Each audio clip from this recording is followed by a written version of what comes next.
The sunscreen sitting in your bathroom right now may have something in common with products that were recalled, sued, and pulled from shelves across America. Not because it came from the same factory, not because it came from the same company, because in many cases it still uses the same active ingredient strategy. And then, the recall finally ended. The legal lawsuits were eventually settled. The headlines eventually disappeared from the mainstream news. But have the actual formulas really changed? Many of them never really changed. Today we're following the paper trail from some of America's biggest sunscreen recalls to the products still being sold today. And by the end of this video, you'll know exactly what to look for on any sunscreen bottle in less than 60 seconds. Welcome to the Brand Truth. Before we name a single brand, there's something most consumers never learn. When a sunscreen company settles a lawsuit, that doesn't mean the formula was proven safe. And when a sunscreen gets recalled, that doesn't automatically mean the formula was redesigned. In many cases, a company removes a specific batch, resolves the legal issue, and keeps selling products built around the same active ingredient system. That's important because the FDA's position remains surprisingly narrow. As of today, only 2 sunscreen active ingredients have been recognized by the FDA as generally recognized as safe and effective for long-term use. The first ingredient is zinc oxide. The second ingredient is titanium dioxide. Meanwhile, many of the chemical UV filters found in America's best-selling sunscreens remain under FDA review. Yet they continue appearing on shelves because they're inexpensive, easy to formulate, and create the invisible finish consumers have been trained to expect. Keep that in mind as we move through this list, because every brand we're about to discuss follows the same pattern. The recall changed. The formula often didn't. Number 5 is Banana Boat. For millions of American families, Banana Boat is summer. Beach bags, pool days, family vacations. But in 2022, Edgewell Personal Care issued a nationwide recall of Banana Boat hair and scalp sunscreen spray after internal testing detected benzene contamination in certain aerosol lots. Benzene is classified as a human carcinogen. Edgewell stated benzene was never intentionally added and disputed that the detected levels posed meaningful health risks. But here's what matters. The recalled aerosol products disappeared. The larger ingredient strategy remained. Many current Banana Boat formulas still rely on chemical UV filters including homosalate, avobenzone, octosalate, and octocrylene. The recall addressed contamination. It did not change the underlying formula architecture. And that's a distinction most consumers never hear. Coming in at number 4 is Neutrogena. This is arguably the most trusted sunscreen brand in America. In 2021, Johnson & Johnson recalled multiple aerosol sunscreen products after benzene was detected in testing. The recall triggered lawsuits, settlements, and years of litigation. But notice what happened next. The aerosol products disappeared. The brand didn't move toward mineral-only formulations.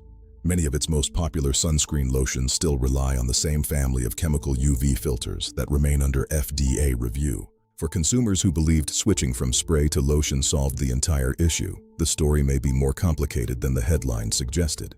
And Neutrogena wasn't alone. Number 3 is Coppertone, one of the most recognizable sunscreen names in American history.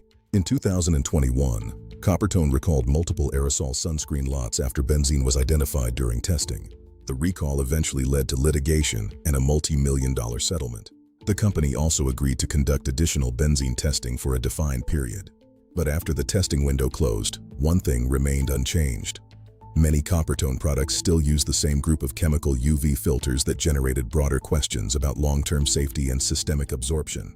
Many Coppertone products still use the same group of chemical UV filters that generated broader questions about long-term safety and systemic absorption. The legal issue ended, the ingredient discussion didn't. Number 2 is Aveeno.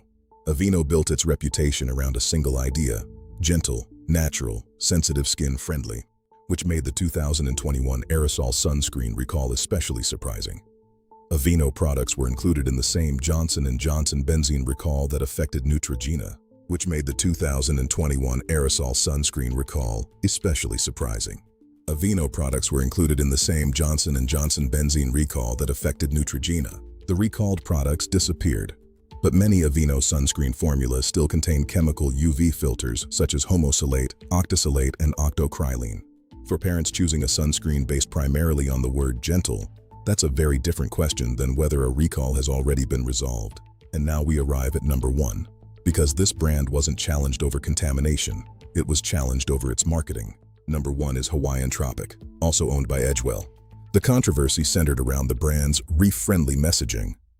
Critics argued that products marketed as reef-friendly still contained ingredients that marine researchers and regulators had linked to environmental concerns. The legal dispute eventually ended, but many Hawaiian Tropic products still contain avobenzone, homosalate, octosalate, and octocrylene. For consumers standing in a beach shop believing reef-friendly meant environmentally harmless, the reality turned out to be far more technical than the front label suggested. But here's the question that matters. If these brands dominate store shelves, what does a fundamentally different sunscreen look like? Let's talk about the companies that rebuilt the formula instead of defending it. Number 3 on our buy list is Badger. Badger never had to pivot away from chemical UV filters because it never used them in the first place. Its sunscreens rely on non-nano zinc oxide as the active ingredient. The formulas are unusually short, built around simple ingredients like organic oils, beeswax, and vitamin E. No homosalate, no octocrylene, no avobenzone, no aerosol propellant systems. Badger's philosophy wasn't created after litigation. It existed before the recalls ever happened. Taking the number 2 spot is Thinksport. Thinksport was founded around concerns about conventional sunscreen chemistry long before most consumers were paying attention. Its formulas use non-nano zinc oxide as the active ingredient and avoid the chemical filters found throughout much of the mainstream market. The brand has consistently scored well in independent ingredient evaluations and maintains a simple formulation strategy focused on mineral protection. No recalls, no benzene controversies, no dependence on unresolved chemical UV filters, just a completely different approach to sun protection. And finally, number 1, EltaMD. Unlike many brands that compete through mass retail marketing, EltaMD built its reputation through dermatology offices and physician recommendations. Its flagship products center around zinc oxide-based protection and are specifically formulated for sensitive and acne-prone skin. No homosalate, no octocrylene, no oxybenzone, no aerosol delivery systems. Most importantly, the brand's core philosophy aligns with the 2 sunscreen ingredients the FDA currently recognizes as safe and effective. Which brings us to the most useful part of this entire video. Because you don't need us to evaluate every sunscreen you buy, you can do it yourself. Next, we will scan the inactive ingredients. First, find the active ingredients panel. If you see zinc oxide or titanium dioxide, you're looking at mineral protection. If you see homosalate, octocrylene, octinoxate, oxybenzone, avobenzone, or octosalate, you're looking at chemical UV filters still under FDA review. Second, scan the inactive ingredients. If you see the word fragrance, understand that it can represent a blend of undisclosed compounds that don't have to be individually listed. Third, ask one simple question: is it an aerosol? The vast majority of major sunscreen benzene recalls involved aerosol products.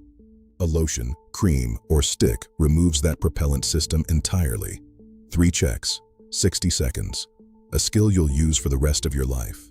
Because the real lesson here isn't sunscreen, it's what happens after the headlines fade.